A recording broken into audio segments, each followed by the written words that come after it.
Un couteau planté dans la main, Véronique victime de terribles violences conjugales, ZAPTV. Ce dimanche 5 mars, Véronique Sanson était l'invitée de Laurent Delahousse dans l'émission 20h30 le dimanche. À cette occasion, sa sœur Violaine et Bernard de Bosson, ancien PDG de Warner France, ont témoigné de ces années américaines marquées par la violence de son compagnon, le musicien Stéphane Stille. Véronique Sanson était l'invitée d'honneur de Laurent Delahousse ce dimanche 5 mars. Dans le cadre de la nouvelle édition de 20h30 le dimanche, le présentateur de France 2 est revenu sur le parcours hors du commun de l'artiste. Lors de cette entrevue exclusive accordée à nos confrères de France 2, l'interprète d'Amoureuse est revenu sur les moments clés de sa vie de femme et d'artiste.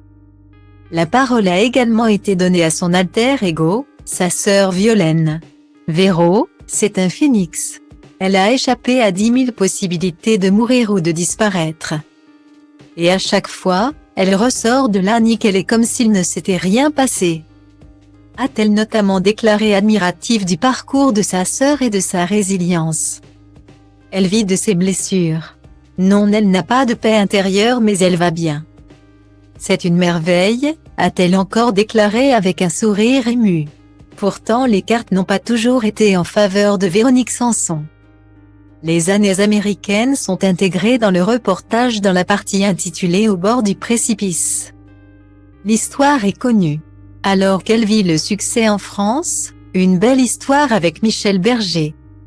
Véronique Sanson croise lors d'un concert le regard de Stéphane Stille. Pour lui, elle plaque tout. Une séparation brutale que Véronique Sanson regrettera ou presque, je crois que je le referai mais autrement. Avec un peu plus d'élégance quand même. Parce que, vraiment, je suis partie très lâchement. Avait-elle un jour déclaré à Nathalie Lévy, l'animatrice de En Aparté. Pourtant, auprès de Stéphane Stille c'est l'enfer qui l'attend. Y avait écrit danger. Pouet, et elle a dit j'y vais et elle a sauté dans le truc.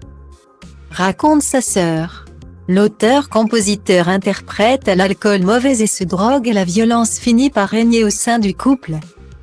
Bernard de Bosson, ex-PDG de Warner, évoque ses années de chaos indiquant « Véronique Sanson elle est passée par des moments absolument dramatiques de violence dans sa vie avec Stéphane Stille que peu de gens savent.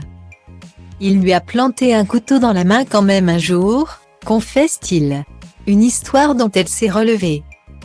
Et qu'elle fuira pour Christophe, son fils. Un phénix, on a dit.